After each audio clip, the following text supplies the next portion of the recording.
Hello and welcome to the Planner Pals podcast, a podcast hosted by two true Planner Pals. My name is Mark and I go by Mark Your Pages. And I'm Jess, or Jashi Corinne, and in today's episode, we're going to be looking at hybrid planning. And by this, we specifically mean the idea of integrating both analog and digital tools in your planning system to hopefully make something that works as best for you as possible. That's always the aim of the game for me. It's like finding a way to make my planning actually work as opposed to just filling my time, I suppose.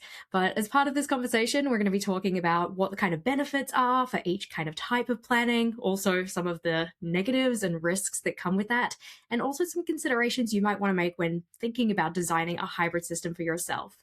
But Mark, in terms of your hybrid planning, very, very briefly, what are like your top two tools from each kind of style? Yeah, well, I think my biggest way of planning right now is having my analog planner, whether that is my bullet journal or any type of planner, whatever I'm currently using at the time, and then matching that along with my phone or the general Apple sphere of things, iPad, phone, laptop, all of that. So all of those things together is kind of like how I hybrid plan. It's taken me a long time to get comfortable to be here, so I'm really excited for today's topic. How about yourself? No, I think for me, it's definitely going to be like top two for analog would have to be like the everyday planner journal type thing and my goal planner. So effectively two different notebooks, but they are very important to me. Then when it comes to the digital side, it would probably have to be Notion, my baby, and then also my Outlook calendar so that I actually know what is happening when, because the when kind of side of things doesn't really happen in my analog systems.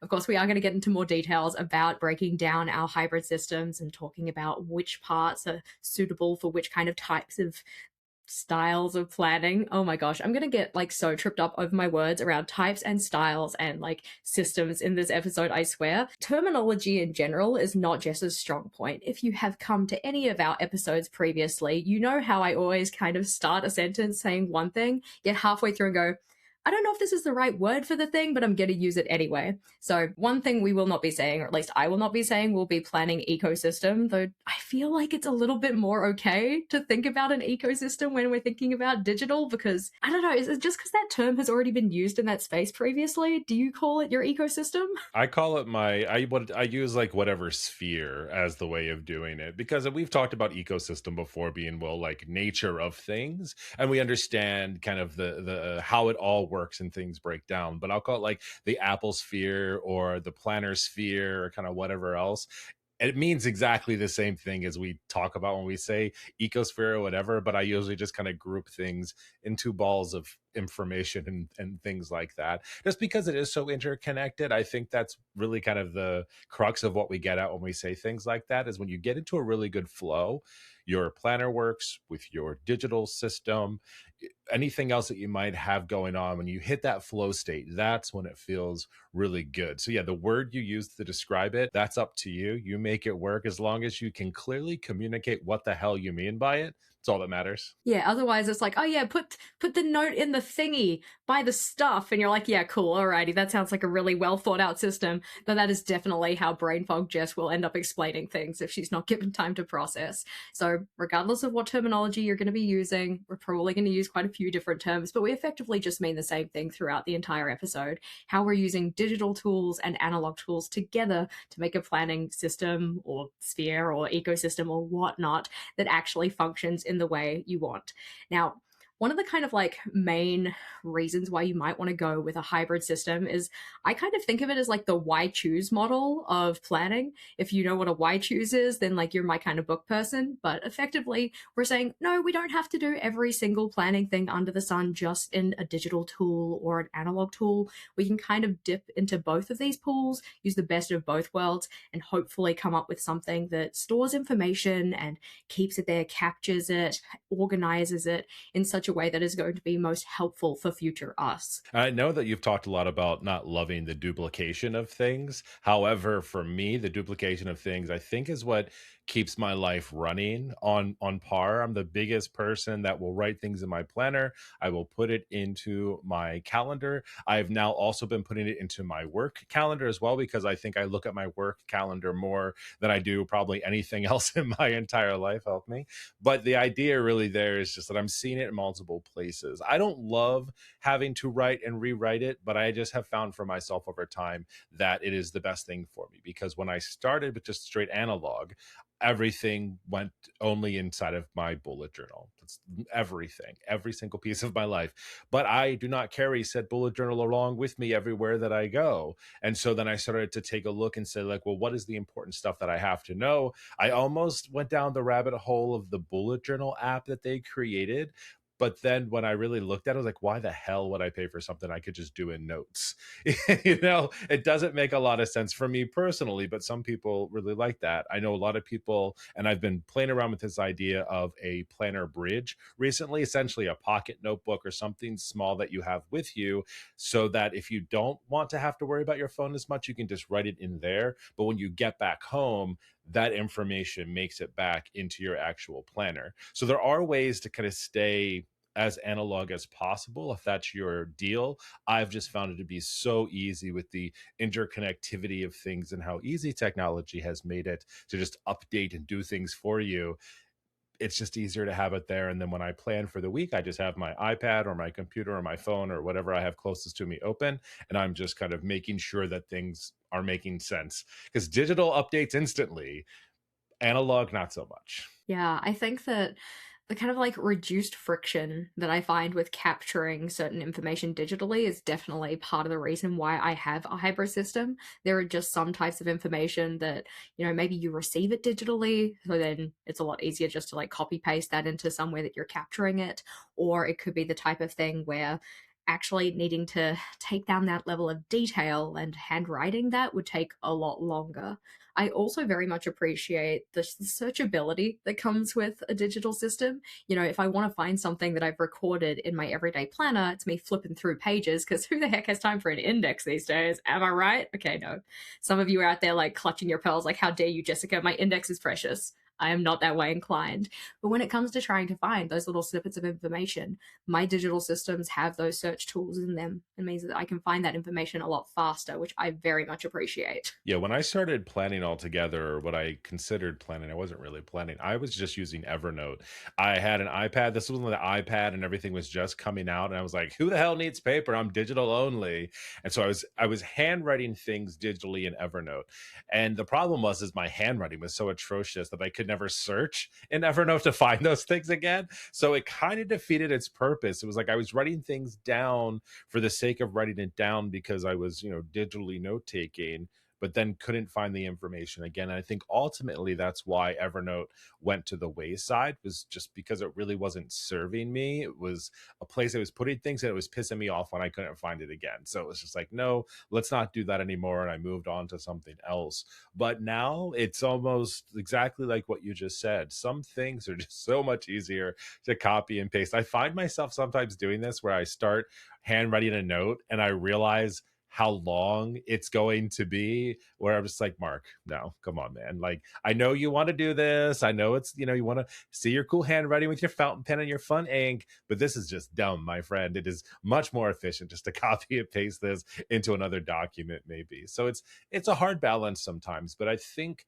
when you make those mistakes and you kind of catch yourself like I did, you're like, no, no, no, no. Like, it's okay. We know what's going on here. Let's just focus where it makes the most sense. Yeah, I think that that's really one of the kind of main points for me around thinking about a digital versus analog system is what is going to be best served where. Because, we've just harped on a little bit about why digital is awesome. That doesn't mean that paper sucks. Like, obviously, we are not going to be the people who tell you that, like, paper planning is dead and gone. No.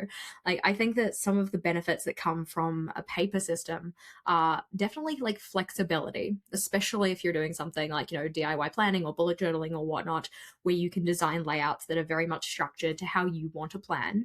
For instance, I am yet to find a cyclic planning calendar or cyclic planning app. That doesn't seem to be something that's widely available for some reason. Whereas with the system that I like to use for my cyclic and quarterly planning, if I'm setting up layouts myself, I can have as many days as I need. You can have a Monday versus Sunday start, or you can have any start if you want to. Like, if you want to start your weeks on a Thursday because that works best for your work schedule, then doing things in your own kind of paper system is probably going to be easier for you than trying to find an app that actually gives you the option to start a calendar on a Thursday. Similar ideas with some of the functionality or like features that these digital spaces have, sometimes they end up just being more distractions than they are actually helpful. It's like, oh wow, I can do XYZ. This app is amazing. But if that's not something you actually need to do with your planning, then it's just kind of ends up being like a procrastinating situation. You're like wasting time over optimizing stuff just because you can, as opposed to getting your planning done so that you can get your action taking done. Yeah, I remember trying GoodNotes for a while when I got into digital planning because I thought that was going to be the route. And there was kind of two things I would say that really took up all of my time and really pissed me off about that app. Also, taking up the time was trying to figure out how to make your own planner in a digital sense to then import it to GoodNotes. And then you saw all these things that were being created online by people that you could buy to import into GoodNotes to have. Okay, all that's cool. I also despise the fact that they didn't update their app. They would create another version of their app that you had to buy again. And that business model pissed me off. I think after the second time it did that to me, because the first time I was like, okay, it's whatever. And then it happened again, and there was all these cool new features. It's like, this is, I'm not giving this any more time or money. I thought that was the worst business model ever in the entire world. It was really horrible, and it just pissed me off. And that also turned me off from it as well. It's just, this isn't quite right. It's not, I'm forcing it so hard to try to make this work because I paid for something. You're just like, no, no, no, I paid for this. It's going to work for me. It's horrible. I hate this. I want to throw my device across the room because it's making you so mad. But I think we have to go through that, though, just like every other experience with planners and different systems and ways that you're trying to make it work until you figure out what's working right. And I will tell you, even after almost 10 years of doing this, I was telling Jess right before we got started, I'm currently still trying to figure out something that works for me, because there's always something new that you really like or love or need to try to get to a certain spot.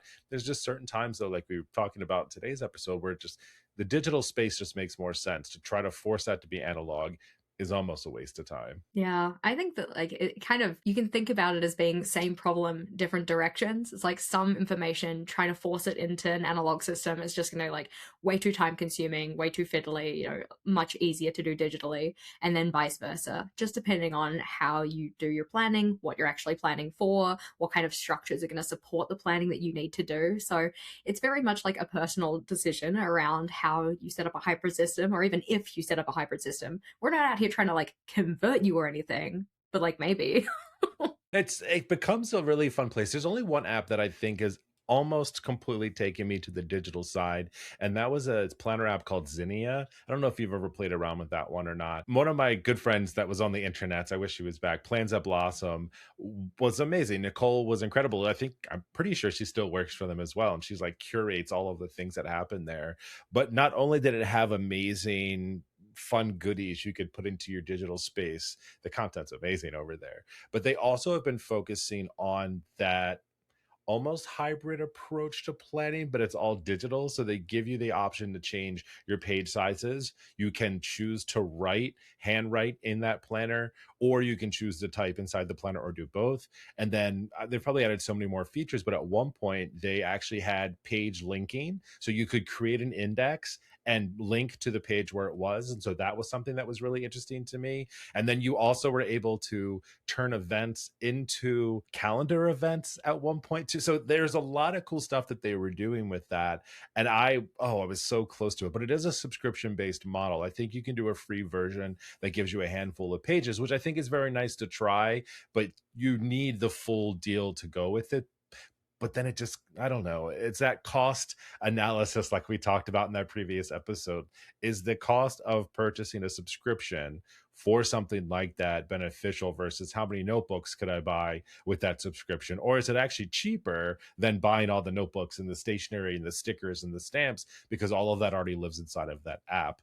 But other than that, I can't say that there's ever been anything that really kind of pulled me away. I always tend to go back to analog planning, but like I said, finding the digital inserts, so to say, of like my life that I need to also run is really, really what keeps me in this space, I think. Yeah, I think if there's anything that has ever convinced me that maybe I could go to a fully digital system, it would have to be Notion.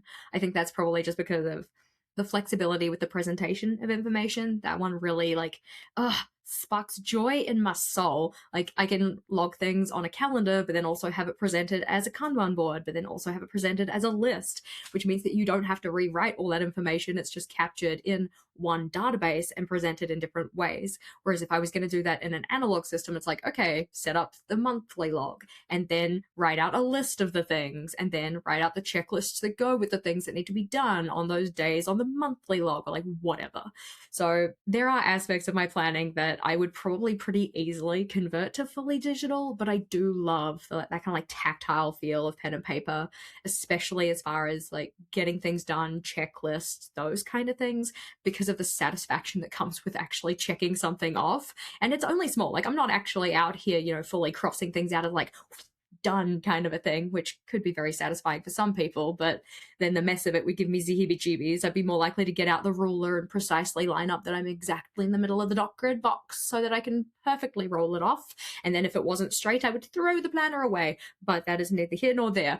I'm much more just like gonna cross it off and feel satisfied with that very tiny little X mark to say, yeah, you did a thing. Whereas I find that anytime I have tried to take a checklist digital, once you check it off, oftentimes depending on the app, it either like deletes it or archives it or gets rid of it, so you never have the visual there to show you the stuff that you have actually done. It is only the stuff you still have to do. So it makes you feel like you're kind of running on this hamster wheel of like, oh, here's my never ending task list of all of the stuff that I have to do with no acknowledgement of the fact that I'm actually making progress. Whereas if you look at it in a physical planner, because you still have those things written out there and they're crossed off, sure, the brain bias is only going to really focus on the stuff that still hasn't been completed.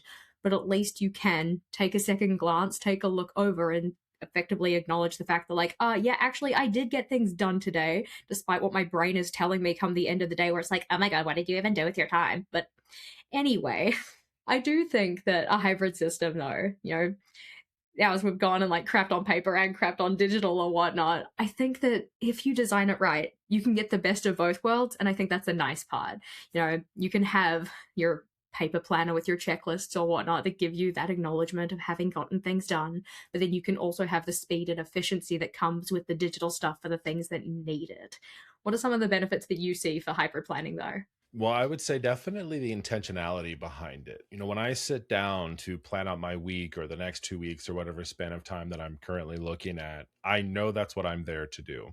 I have a terrible habit, along with probably everyone else in the entire world, is that if I'm looking at my phone to get some said information, I will like instinctually click Instagram or YouTube before I go to like where I actually need to go. Today was a great example. I went to go check out our notes for today's episode and I clicked on Instagram and then I was like, oh, I wonder how, that YouTube video is doing. And then I came back, was doing something else. I was like, Mark, you never went back to actually look at the notes today. So that's the problem I have with the digital is a lot of times you have those extra things that are there. So when I'm sitting down with a paper planner, with my iPad or whatever else, I'm very focused. So calendar's open. I'm looking at it. I'm transferring the information that needs to go where or whatever is going on. I think for me, that's probably the biggest thing. I would also just say, and I mentioned it before, the repetition for me is very important. So the idea of making sure it's in multiple places so that I get the ding to remind me an hour before an appointment happens, even though I look right at my planner and it says what time that is. But I've also started transferring that to my work calendar as well. So that way I kind of know. And I've been able to play a lot with like filters and colors and private events and all this kind of stuff because even though it's not work related, like I said before, I'm looking at my computer well over probably 8 hours a day when I'm working. So I'm always looking to see what next meeting's coming up or what's happening. And when I'm planning ahead too, I sometimes it looks like Grand Central Station over here. It's like paper planner, personal laptop here, work laptop over here, because all of these things need to combine. But I can't manually combine those things because work locks down work stuff and it can't overlap with personal. I wish there was like one Google, thing I could overlay everything together, but that's just not how I'm allowed to work or able to work. And I personally like keeping those things separate. Like I said, if I want to put something on my work calendar, I'll put it on there myself. I don't need to make them all do that. But sometimes I do wish they did. And because I could just see, like, at a glance, all the overlapping things versus me having to manually make them overlap to then react to it at a later date. So I would say that's probably where I spend most of my time. I also like the flexibility of choosing where I'm putting those things to. There are times where I just prefer to be writing down notes, sketching out ideas, connecting things, moving them around, trying different things. That I really like much more than doing it in a digital space. My team uses like Miro and other things like that. And I find a lot of the time when I'm doing any type of like user experience work, information architecture, kind of anything with layers, I prefer sticky notes and a pen in an analog space first, and then I'll take it over there. I just don't always love starting in a digital space with brainstorming and ideation a lot. It might just be like my personal history of being in design and always starting on paper, but that's just a preference. And I have the option to choose where that goes. And I have the option to do that in my regular journal or a scrap piece of paper in my, R&D space, whatever that might be.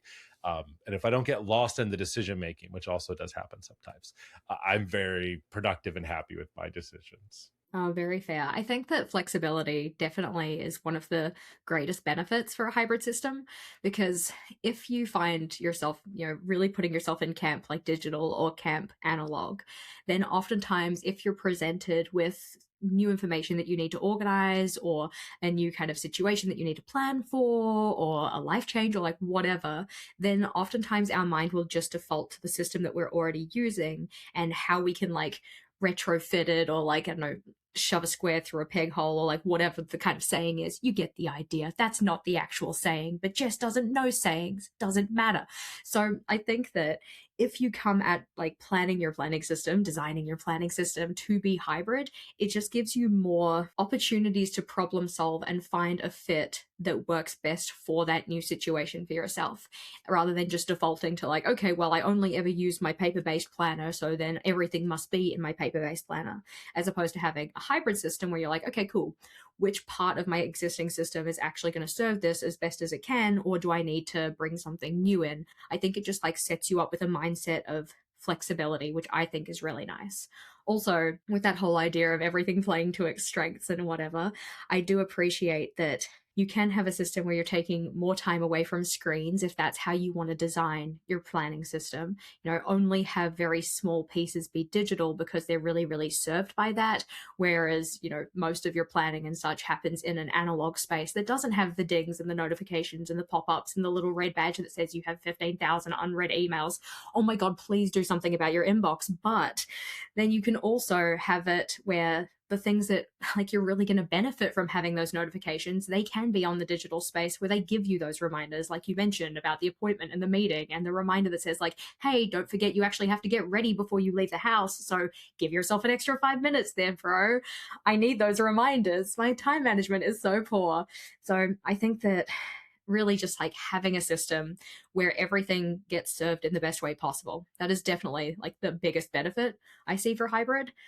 But of course, there are also some risk factors. What do you see as either one or some of the biggest risk factors for going to a hybrid system? So there's a meme that instantly comes to mind when I think about it, and it's that old lady who's like, "Da, da, da, da, da, da, da, da," like, because she can't make a decision and she's like all over the place.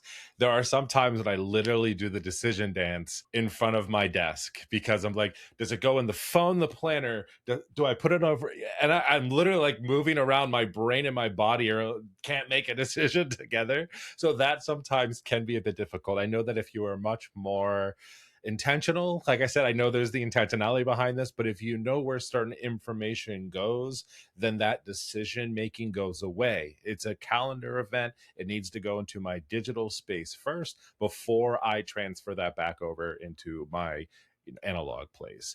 If I have an idea, and I'm still really bad at this now because I have multiple kind of systems happening, all of my ideas for my videos go into Airtable. I've tried the Notion deal. I love a good Notion dashboard. Things I've seen in there are great. I can't get Notion to work the way that I know that I can get Airtable to work. That's just a personal preference of mine. And so something else I've been doing is I've been using my analog cards that sit right in front of my face to also have this. And so I have this multi system going on where I'm like, wait a second. I know that I have to edit these videos. I have them on my Kanban board that know that need to move over here. I'll go ahead and like cross it off a list over here, but totally forget to move it or change it on my digital space. And then I go back later on when I'm finally catching up to it. Wait a second. I thought I did that. It's been like a month. I'm like, I haven't looked at my calendar in a month for planning. This isn't good. So there are a lot of those things where I will find interim solutions because in that moment it's faster for me to grab a card and write something down than it is to open the browser, go to where my digital space is, make an update over there. So, and it's also what's in front of my face. That's why my planner, for the most part, if I wasn't in between four different planners right now, usually always stays open on my desk because I see it, I know what's going on. So, having these analog cards right in front of my face, I look up often throughout the day and I'll see that and it will kind of trigger me to do that. For me, that's the biggest thing that I would say. I would also say, and I kind of touched on, I won't go into it deep, but also the technology learning curve. I tried really hard to make Notion happen. You speak so highly of it all the time. I was just in this mode. I was like, I'm going to make this work. And this was a bit ago. I did try it because I think Notion actually, we collabed and they paid me to make a video one time. And so I was like, well, I'm going to give it a full go. And I tried to make it work. And it just really, there's parts of it that I think are really awesome. But then every time I tried to create a new template for a project, it was duplicating tasks.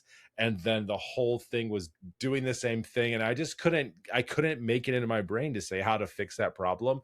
So I just abandoned it. Breaks my heart. Breaks my little heart. Oh no. And over here, I'm just like, so I need to organize a day to teach Mark Notion because Notion is bae and you deserve good things. But it's fair. Everybody's allowed to have their own personal preferences, despite my upsetness about it.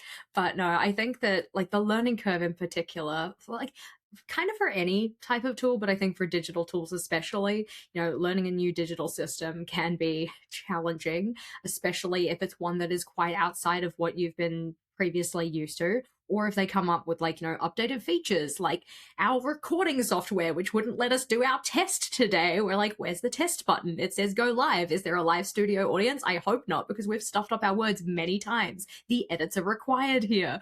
But I do think that that can definitely be a bit of a challenge or like a risk of a digital system being part of your overall planning system.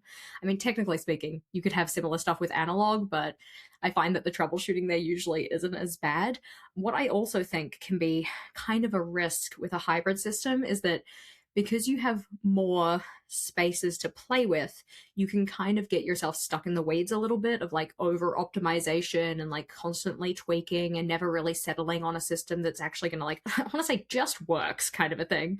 Not to say that we should be settling for good enough because that's not how I am built. Hashtag built different. But I do think that because there is so much kind of like fun functionality that comes with different digital tools and whatnot, you can start bunny hopping through a bunch of different ones trying to find the exact one that has like the perfect set of features presented in exactly the way you want, rather than taking the one that's like, okay, this is actually good enough. I'm gonna make do with this one, or at least make it work for me.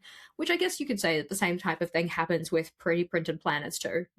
Ones where they have the perfect vertical layout for you, but the monthly calendar is janky, or it has an absolutely beautiful layout, but the paper is trash. Like, I don't know. That could be a situation that you might fall into. That could be literally my life right at this exact moment. It is something that very much happens. And I think that's where we're kind of get into with this as well, because I don't know if planners are just built different. I think we are. I think at the crux of all things. There's a reason why we're so into the things that we are. That way, I don't think we'll ever be happy. I was thinking about it today as I was setting up this new journal in the layout of the planner that I've been using. And I thought I should just do another collab with Archer and Olive and make this work out. I know that they have predated planners. I just don't like their layouts of those at all. Bottom line, end period. And that's okay, right? But I love their notebooks. I love their paper. And so today I was telling Jess, like, I'm literally setting up an Arch and Olive blank notebook in the style of the Paper Republic mid-year planner that I've been testing out as well. And it is just something inside of me that I'm just like, this makes so much sense. I love everything about it, but the paper makes me mad. I think every time we record, I'm like, Jess, look at this. And we're both horrified and stunned. And I'm just like, but everything else about this is so great. And then part of me thinks, well, Mark, maybe there's a digital version of this that just would work better than you having to fill in every single month and all the dates and all those things. So it's like this constant battle. And I think it kind of goes right where you are. In the past 3 months, I've tested out 3 different ways of planning, and I guarantee there are tasks and things that have fallen through the cracks because of it. Trying to be a good boy about it, but it just kind of happens, and you're just figuring out how these things are supposed to work. The pro right now is that I am a remote employee, so everything is right in front of me. I'm okay. I was telling Jess, unfortunately, in the new year, I have to go back to the office. And this is something that I feel like I have to figure out for myself before I do that, because I will not have all of my office supplies around me all the time. I'm going to have to think about how life works going back into the office and not having everything right here. And that is something that I really want to try to figure out. So hopefully in the next month, I will have, a direction, and I'll say, this is the direction I'm going in for the new year. And then I already know what's going to happen. We all know what's going to happen. Something is going to catch my eye right before the start of the new year. And then all of that, I'll abandon it. No, I'm really kind of hell bent on making this work, because everything I love about Arch and Olive notebooks, except actually, you know what I also thought about today, Jess? Like, I need to pull out the marks notebook, because that has the marks in it that would make half pages even better. And I happen to have an A5 one that I didn't use yet. Maybe that's why. I don't know. Oh, damn it. I had another notebook in mind. Okay. I'm going to get it on a sidetrack here. I'm making decisions as we go. But to our point, this is also why sometimes having different options, having all the options can be risky, because if you change your mind as much as I do, you could easily just, throw your entire life out the window. Yeah, you can definitely get into like a state of analysis paralysis, even if it's not the shiny object syndrome of it all, and bunny hopping through all of these different possible options. It could just be sitting there with this kind of stuck feeling, because you're like, oh, okay, I could do this, but I could do that, but that's also cool, but that one looks pretty nifty, and that one has a feature I like, but that one doesn't, but I like the paper in it. And like, you just get stuck in all of these thoughts and never actually make a decision. And then the planning doesn't happen, so the action taking doesn't happen, and then life doesn't happen or whatever. So definitely some risks, but if you are looking to design your own hybrid system, a system where you are using digital tools and analog tools, and hopefully in a way that doesn't get you stuck in analysis paralysis or shiny object syndrome or any of the other kind of risk factors that we've talked about, what would be your recommended starting place for actually designing that system, Mark? A big old sheet of paper. I mean, honestly, that's how I do a lot of things. I just grab a big old B5 desk pad, and I take a marker and I just start writing stuff down. You could also do this with Post-it notes. You could do this on a big old sheet of paper, scrap paper, whatever you have. You could do this digitally as well. Like I said, I prefer to start analog and go there eventually, maybe. But the biggest idea really is, creating a sticky or a card or a mind map, whatever it is, for all of the different pieces of things that you can think about. That's why I love sticky notes for this type of exploration, because I can start to organize it in real time. So I can look at it and be like, okay, I use my phone, digital calendar for all the events and appointments that are going on. And I'll write that on a sticky note. And then I'll say, okay, planning happens inside of my bullet journal. okay, what happens if a new event comes up? Let's say someone's birthday. Do I want that to first live on my calendar? Is it automatically there? Does that go inside of my planner? Figure those things out. Collection pages, video ideas, other to dos, however you want to do it. I just kind of lay them all out. And then I start to group them into those spheres that I talked about before to say, like, where does this kind of go to? Or, like I talked about before, the decision paralysis dance that I'll sometimes do on where do things go. This is a really good place also just to make that decision for yourself and say, new invites and calendars go to the phone first, so they're not anything like that you have to figure out. To dos, tasks, those type of things go into the planner because that's where those things live. But making those decisions first is really helpful, because then when you go to test it out, you kind of have a bit of your scaffolding there for yourself already, and some of those decisions are made. I like to work in 1 month or 2 month kind of test programs for myself. I'll usually give myself about that much time to try things out just to see how it's working. And then I'll take a moment and I will go back and re-examine it to see how it works. But it always starts in that space first. Then from there, you can figure out and change your mind as you go. But at least a lot of that structural planning that you initially thought needed to be there for yourself maybe still lives there in some way. How about yourself? How do you feel like you are designing your systems as you get into them? Yeah, I think that, I'm always a one to apply a want analysis because I love a want analysis. That would be, I suppose, thinking if you already had an existing system rather than like burn it all down, start from scratch. So if we were taking a start from scratch kind of approach, it would probably be thinking about what is it that I want to organize or plan for? Like, what information am I actually trying to capture? It's really the what of it, and not what in terms of what tools do I want to use or like what planner do I want to set up or anything like that. Because I feel that the tools that you actually end up selecting should be selected as informed by the stuff you're trying to organize.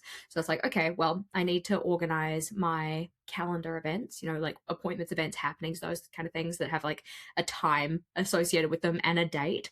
I need to organize my checklists of things that I just need to do on a daily basis, stuff that isn't necessarily for any kind of project or goal or whatever. They're just like life be lifing. This is stuff that needs to get done.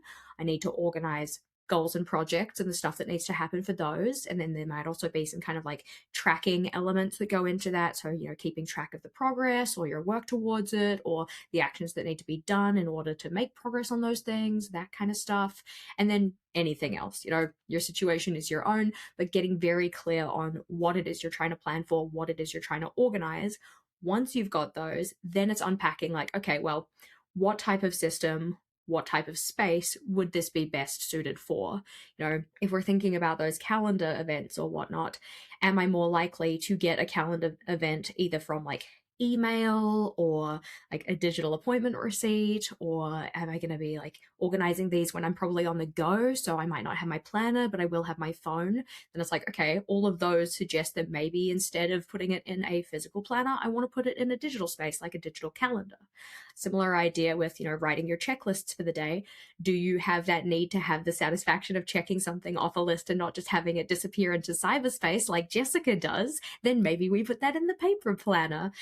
Thinking not only about which space would it be best for in terms of like ease of use, ease of capture, actual like, general functionality stuff, but also personal preference. Because I want anybody's planning system to actually be something that sparks at least some kind of joy. That's why I call it journaling, right? It's supposed to be fun. Even if it's functional, it can still be fun.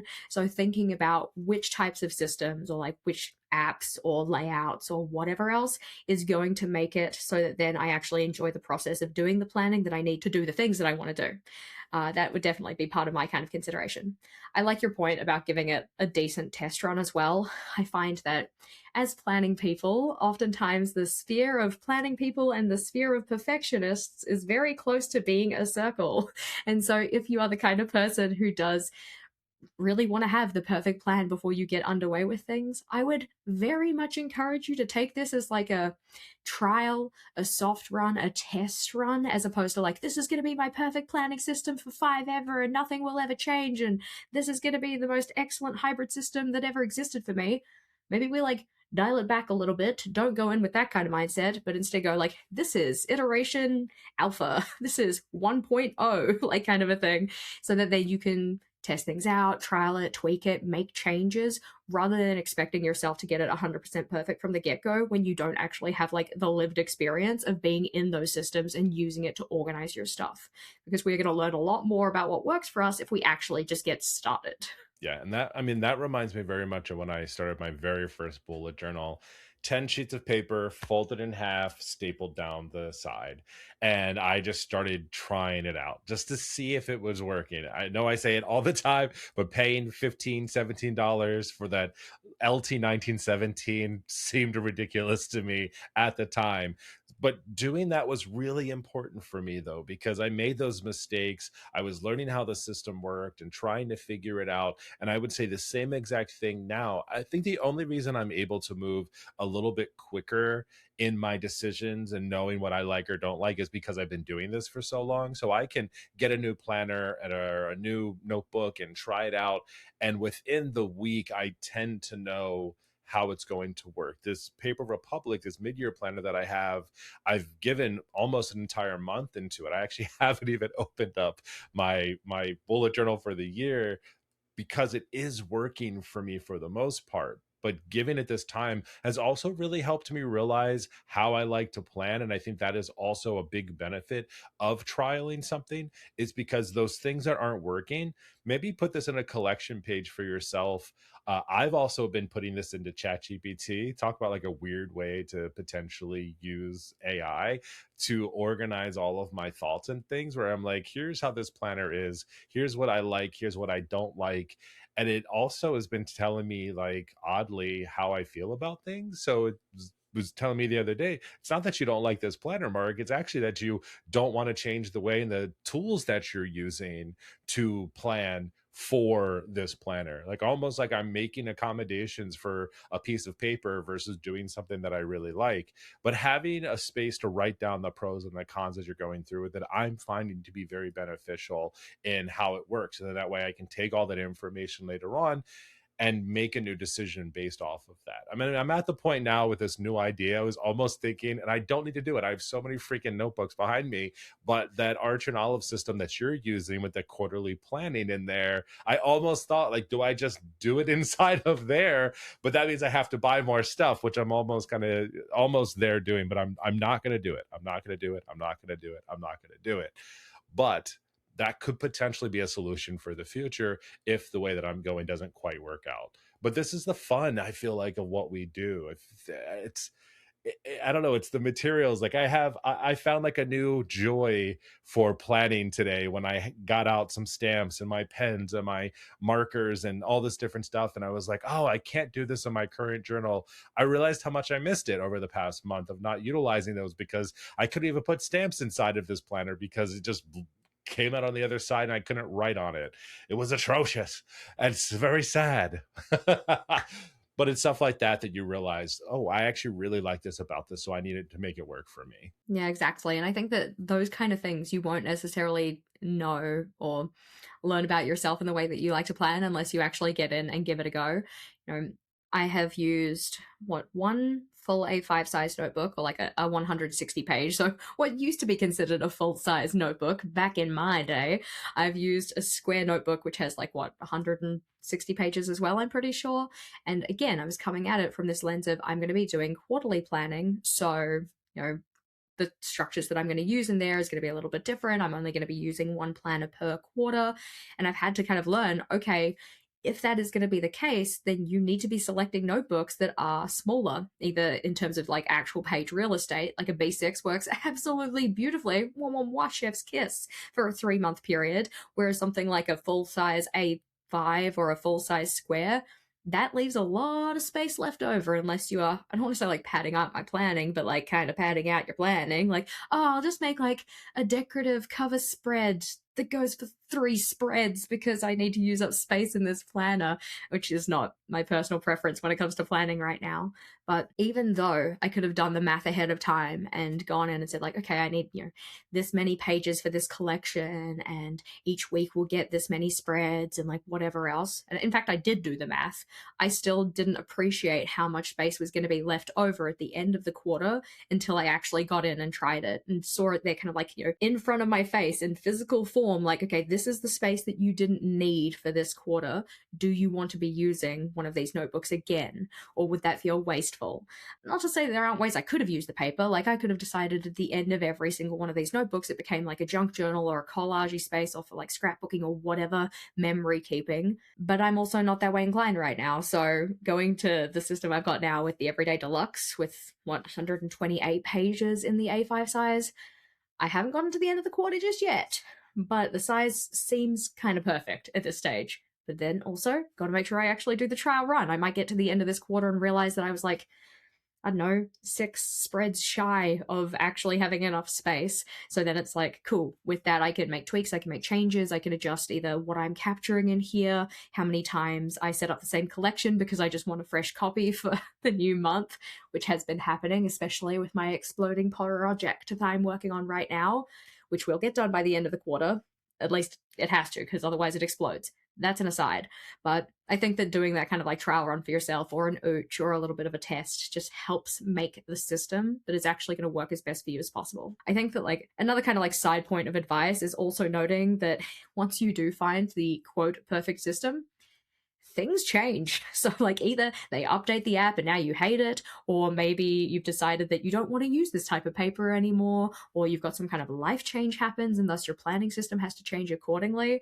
I think that going in with the mindset of, like, I'm not going to find the one and only version of Planner Piece, but I'm going to find something that works for right now. And I have at least practiced the system of figuring that out for myself, that when those changes happen and I do need to make adjustments, I at least can do that knowing that I've done hard things, I could do hard things. I've done it before. Do you have a moment in time, the aha moment, where you really felt like your hybrid system was working for you? I think that probably this year has felt like the most kind of like, I don't want to say peaceful because that's not quite the right feeling. See, this is what she always does. She says a word and then says that's not the right word, but we're just going to sub it in. But I think that this year, with kind of doubling down on this concept of the quarterly planning for my physical planners, and then the digital systems I have just being used to support that, that has been really nice. Also, getting a little bit more intentional about defaulting to Notion for my note taking has been really, really helpful, because otherwise I would like, take it down as a little note in my planner and then forget about it, never go back to it. I would take it down in a Word document and save it in my, I don't know what was a mess of files and folders in my OneDrive, which I'm also slowly sorting out. So that probably helps with this kind of like heat inducing feeling. But I think that the marriage between Notion, Outlook, and my 2 paper planners this year has felt the most kind of harmonious, I suppose. It's still a work in progress. It's not 100% there yet. There is still friction, but it is the best well oiled machine I have had thus far. What do you reckon for you? I don't know that I've made it there yet, to be honest with you. I think kind of the moment for me is kind of the little successes. It's when I do have an appointment. I remember that I have the appointment. I leave early because I've set my appointment to alert me 30 minutes before I have to be to a place. I'm at the point now where if an appointment's at 2 o'clock, I will put it into my calendar to leave 30 minutes before, but I put the time of the actual appointment in parentheses. So it'll say, 1:30, 2 o'clock appointment. I know that sounds weird, but that was something that I tried to do. And then I realized it was actually working for me. When it doesn't work is when I don't put the actual time in parentheses. And then I'm thinking, wait a second, does this appointment start at 1:30 or does it start at 2 o'clock? Am I doing this to trick myself? Or, it doesn't quite work out for me. But I've gotten into the habit now where I know to do that.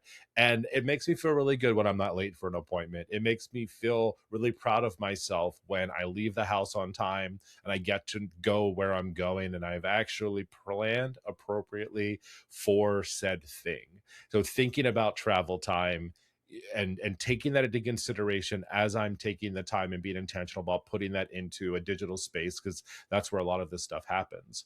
And then, I'll just, write inside of my journal just the event circle and what it is that's happening at that time. That's great. That's fine. That's all those things. But that for me has been the closest thing I've had. I really, really am hoping, and I think that I'm probably going to go into not necessarily quarterly planning, but I guess it would be, as I'm thinking about if I'm going to manually set up a blank notebook to work for me. I don't want to set up an entire year at one time. I think in my mind that makes a lot of sense. I love, I've already written stuff down for December and like November inside of the planner that I'm practicing or using right now. I like that. But knowing that's likely not going to continue to be what works for me as I test out this other stuff, I really think that maybe the future log becomes more handy because I just recently have had this epiphany that I haven't been using my future log inside of my bullet journal. And honestly, I don't know that I've really used it inside of this Paper Republic planner really either because I'm just writing it down where it needs to go.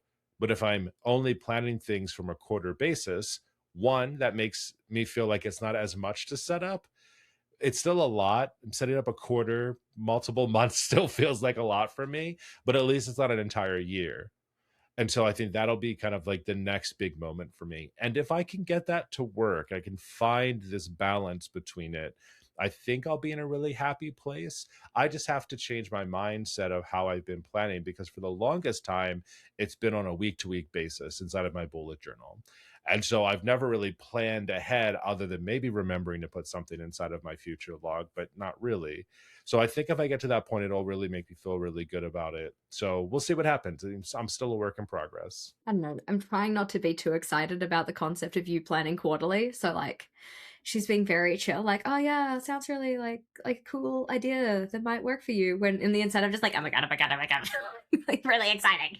I was just talking about you the other day because I think of all of my planner friends, you're the only person I know that makes goals and intentionally works towards accomplishing those goals. Everyone else has, and maybe there's other people who do this. I don't really know, but you're the only person I know that talks about it though. And I think that maybe is the biggest thing about it. When you're like, I'm making this goal and this plan for myself and I'm going to achieve it. Like that inspires me to be like, I can do that too. I could take a big thing and break it down into quarters. That doesn't feel too scary until like weeks or days or things like that. But I think it's just been the experimentation and playing around in different spots that's made me think about it. And the only reason I'm thinking about quarterly, this isn't because it's not like a credit to you, is just because I change my mind so damn often. So if I set up an entire year instead of a brand new journal, I'm gonna be real mad at myself for wasting all of that time setting that up. Even 6 months feels like a lot, especially for the layouts that I would be doing inside of this. And I've never ever planned even a month. I've never created an entire month of a spread inside of a bullet journal before. So even that, I just did it for the first time today. And I was like, doesn't it take too long? But also this took a little bit of time. I can draw lines real quick, but putting the days of the week and the date that took more time. So I'm trying to make it work out. To be TBD. We'll see what happens, and maybe we'll make Jess really happy, and suddenly I'll be a quarterly planner. Cyclical. I'm not there yet. Did I say it right? I think I got it right. You're doing great. I mean, you can call it cyclical. It's fine. I call it cyclic, but like it's cool. It doesn't bother me. I think the thing for me is just like I am very much about people just planning in ways that work the best for their brain, and I know for my brain in particular, cyclic works because it's like it's a 4 week block. You start on a Monday, you finish on a Sunday. There's no weird tail ends. You don't have like a weird like 6 week calendar because the month decided, you know what, Sunday start sounds great for this one, which means we're going to end it on a Monday. And now you have to have these two little nubbins on the ends of your calendar. I'm not about it. I like having things in just like regular increments of time. If it's 4 weeks and every week is 25% of the cycle, which means I have a very clear picture of the amount of time I have remaining and the amount of time that has passed and like whatever. I know not everybody needs that. Not everybody is my kind of brand of persnickety biscuit, but it works well for me. I think that though, coming back to that idea of hybrid planning, I don't unless I design it myself, which she's probably not going to do, there's not going to be an app out there that sets things up in a cyclic system for me. So anything cyclic based, that's going to probably end up in a paper-based system where I drew out the layouts myself. I can set up that calendar grid as opposed to trying to like, I don't know, go into the back end of the coding of Outlook so that it only shows me a 4 week calendar block. Like that's not going to happen type of a deal. But that's why I think it's very important as part of the hybrid planning system, figuring out what kind of things you want to put in what kind of places because they're going to be best suited for that. And also just like enjoyment of your system. So I liked the speed round we did in our last episode, so I wanted to do a little speed round with you here and just thinking about some different kind of things that you might plan for and where you would most be inclined to put them. And you're allowed to tell me why, because why not? We love nuance. Nuance is the spice of life, right? I'm pretty sure that's not a quote that anybody ever says, but we're rolling with it. So if we were going to do like short term reference info, like short checklists, like daily lists, all of those kind of things, what would you be more inclined to do, paper or digital? Paper for that for me. Yeah, definitely same. I much more prefer having a checklist that I can check off. What about, do we reckon like long term reference info? So if they're thinking about things like medical records or like, warranty information, some people might say like passwords and those kind of things. And again, you're allowed to have like a some over here, some over there, but what would you reckon with that? I have a filing cabinet that I would put those things into.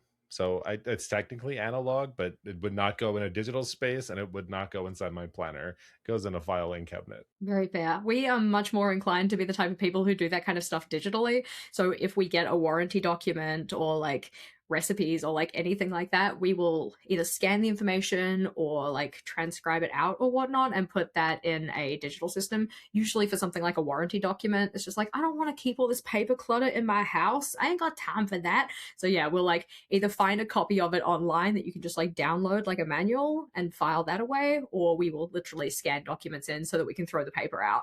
Oh my gosh, that is an amazing idea I've never in my entire life thought about.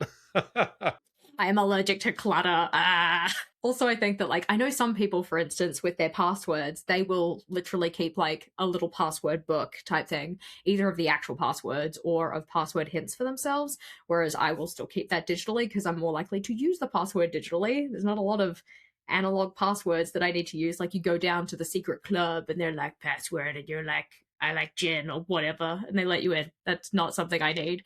But yeah, a password manager, I also keep that digitally too. Yeah, I just rely strictly on passkeys now. And if I can't remember the passkey or it's not connecting between my devices, I just reset my password. It just, I cannot be bothered. Sometimes I would be on my phone and I have it maybe saved on my computer and like the browsers aren't linking or whatever, or syncing, I guess is a better word. And it's like, you can't get in here. I was like, fuck it. Like, reset the password. I can't even be bothered to go figure out what it is elsewhere. It's just one of those things. I feel similarly. We are trying to be better. Apple has a password share app that you can use now, like within a family. So, what's the Disney Plus login? What's the Hulu password? What's this? What's that? So I've been trying to keep those up to date, but same practice. If I'm trying to like log in on a TV and it's not working and it doesn't give me a QR code, reset that sucker. I do not have time to go elsewhere and figure out what it's going to be. Very that, yeah. See, I understand why they've started using passkeys. I don't know. That's not even really a true statement. I'm just like, I've got a password. Just let me use my password because my password's in the password manager, and the password manager is just like, here it is, put it in. I'm like, thank you. Could you do that for me? They're like, don't worry about it. I got you. They put it in for me. I'm like, hands off approach. Love that. So then anytime something's like, oh, you need to sign in with a passkey, then my password manager pops up and says like, here's the passkey, and I'm like, but I could have just used the password that was already set up and established. I don't know. But Bad. PayPal is the one that gets me all the time. It's like, we'll reset this for you. I'm like, cool, you made it super easy, but then everything else is disconnected after that. It's like, whatever. I was just trying to check a balance. Like, it didn't need to be this big of a deal. I know, right? But what do we reckon for like long term planning? So things like events, appointments, happenings, tasks, or whatnot that are going to happen in like at least 1 to 2 months away. All of that. See, this is hard because my wife, this is a good example. So my wife will buy tickets to like a concert, for instance, and she will say out loud verbally when that's going to be. And it literally is like boop, boop, boop. That's cool. Boop, boop, boop. Like, it doesn't exist inside the brain. And so recently I'm like, can you just send me a calendar invite for that so I have it? Now, I also, because of the planner that I have, is a little bit more mobile, and I've actually been walking around the house with it recently. I've just been putting it inside of there, but then it's not on my calendar digitally where it should be. So my decision making should be that all calendar invites should go into the digital space. And then when I do my monthly planning or quarterly or whatever the hell I move into, I will transfer digital to analog. So final answer should be digital. Nice. Yeah, I think that if it's something that has a specific time of happening, it will go into my Outlook calendar, like as an actual calendar event. But if it's a task that needs to get done on a particular, I don't know, day, sometimes I'll put it in the calendar. I'll just put it as like an all day event. So it's like, okay, yeah, the bin goes out this day or something, or, cancel your XYZ subscription. I was going to say an example. I'm like, I'm not telling you what I'm canceling because then they'll get angry at me. But that probably gives away what it is. Doesn't matter. So for those things, I will put them as an event in the calendar, even though it is just a task. But for the most part, I just kind of remember them, with maybe the exception, thank you, I try really hard, but also it's like you're just wasting brain space. Like, there's a very obviously large space designated to future tasks that you haven't written down. There's another one that's just like millennial music and pointless lyrics. There's another one that's just for all of your like audio stems. Like, anytime you need to find something, you go, "Where are you?" Ben Vogel from the other end of the house is like, "And I'm so sorry." Like, those kind of things. And then there's a teeny, teeny, tiny portion that's like actual functional space, like working RAM. We're going to actually get things done. So, probably should have a better system for that, but that's what's working at the moment in theory. Good for you. I can't remember a date in my life where I sometimes forget how old I am. I'm not gonna lie to you. Oh no, I also find like my friend's partner constantly tells her the wrong age. So he's like, "Oh yeah, it's like your 38th birthday." She's like, "It isn't." And I'm just like, "Girl, no, it's not." Like, incorrect. So another one would probably be like habits and routines, because I know that's a space that a lot of people need to do some planning or at least some recording related to. Where would you be most inclined to put those? I don't know that I am currently tracking any habits or things like that. Yeah, I don't I don't currently track I don't know, like, what are some examples of those things? I can't think of anything that I would be tracking like that. No, that's fair. I mean, like, my tracking related to habits and routines is always goal related. So it's like, hey, this is the goal that you have. This is, the thing that you want to accomplish or whatnot. What are the daily tasks that you have to do in order to actually do that thing? Like, currently I'm working on my hydration, as I have been for the entire year. So one of the things that I'm actively keeping track of is like, have you got 2 liters of fluids each day? So for that tracker, I put it in my physical planner, mainly because I like to set it up on a quarterly basis. And if you want to use a quarterly system, you might as well draw it out yourself, because then it'll actually be set up in a way that looks as best as possible, as opposed to trying to make some other kind of digital tool do it for you. Though, that being said, there are some types of kind of like general tracking that I will do that is not in a paper based planner. For instance, anything like analytics related, anything where I would have to do math, like I will just get that to do it on Excel, because then Excel can do the math. I don't have to do the math. I can also then have the data presented in obviously the table that I've typed it out in, but also like a graph or a chart or something like that. So any kind of tracking that's related to numbers is usually in there, whether that be something like weight tracking, like daily weigh-ins or something. It could be anything related to finances that I'll do digitally. Like, technically speaking, I guess we're diverting a little bit from habits and routines, but I guess I'm like trying to keep myself in the habit or routine of actually filling in my finance log, which I think kind of counts. I guess when you're talking about those type of things, I guess that all lives in a digital space. The only place I'm really tracking any goals would be for work, and all of that happens. We have an Airtable set up for that, and then we have a system at work that we have to use. So that's where I kind of track towards those things. But I am thinking, like, if I am going to do a quarterly planning approach, I might have it in an analog space as well, just from a repetition standpoint of like looking at it, seeing what type of things I have done. There's a handful of planners out there that I feel like do that really, really well.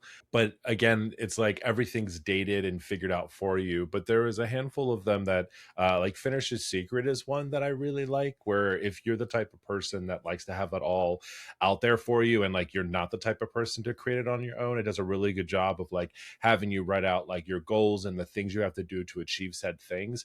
I'm not very good at that. When I do my goals and objectives for the year, I'm like, here's my goal. It's like, how are you going to accomplish that? And I'm like, oh crap. Let me think of four random things that I will do. But I don't really like actively track towards those. The only times I'm reminded is like our mid-year check-in reviews. I'm like, oh crap, what are all the things that I actually did to work towards this goal? Or what can I do real fast to make some progress before I have this meeting with my boss?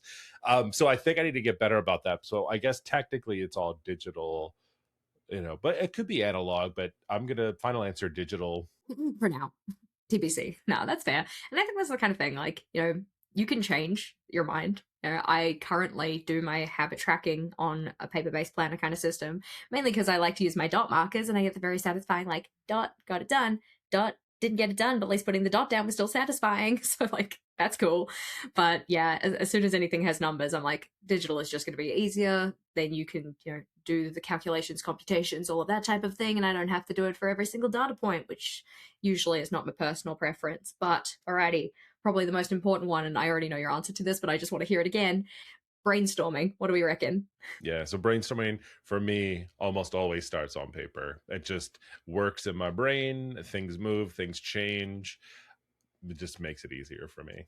I don't even have a final answer. That's the only answer. And that is the only answer. Well, see, that's the thing is that, like, I was sitting here thinking, like, when you kind of mentioned it before, I'm like, yeah, I think the brainstorming for me is going to be an analog system.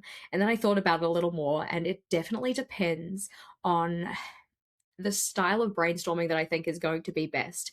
If it is the kind of thing where I want to be able to, take an initial concept, make it into different categories, and then branch out into specifics from those categories and such, I find that doing that on paper is just way easier, like a very like mind map visual kind of system.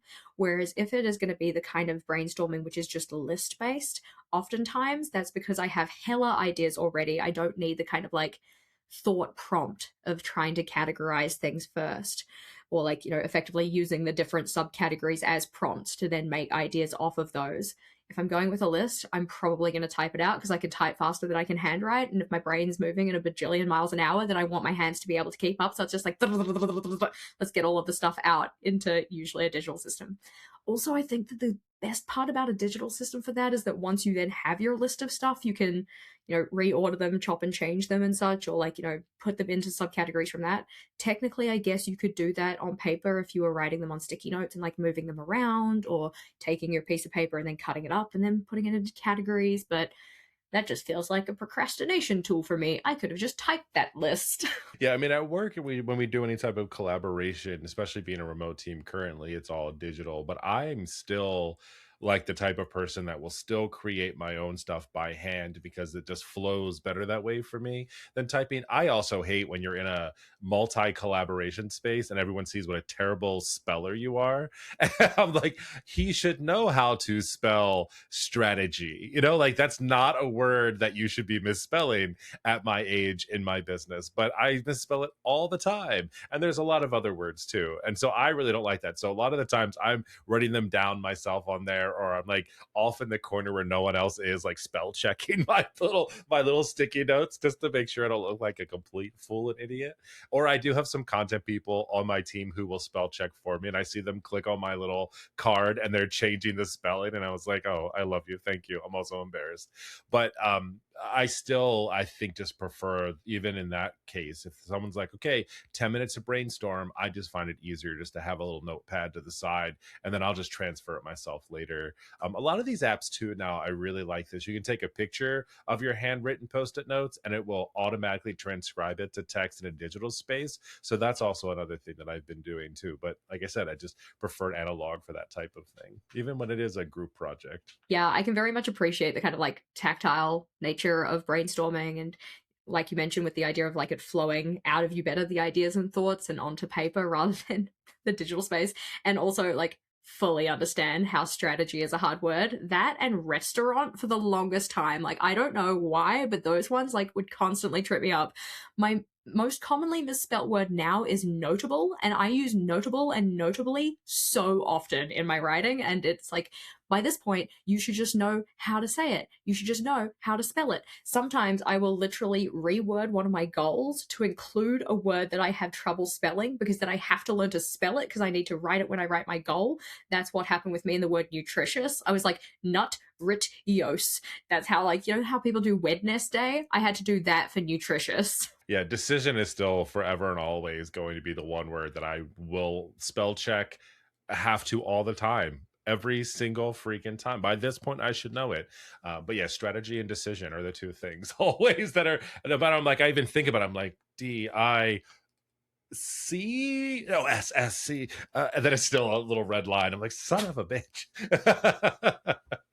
The ones that start with either like a DE or a DI, and like the way you say it versus the way you spell it is slightly different. You're like, gosh dang it. But thinking about the strategy that you had behind your hybrid system and the decisions that you had to make in terms of making that, what does your current hybrid system actually look like? Yeah, so it's kind of what we talked about, a little bit of everything. I would say that my bullet journal is the daily task manager of things going on. So task and notes all make it inside of there for work. Calendar, meeting, invites, appointments, all of that is going to start inside of the digital space, inside of my calendar.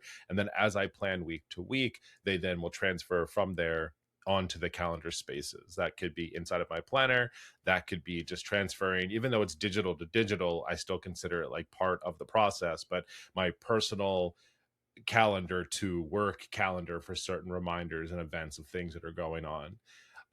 From there, really, I would say home, definitely a lot of things happening in the email space. So Gmail, Apple, the marker pages on like a different platform, but I just suck it into my Apple Mail because it makes it so much easier.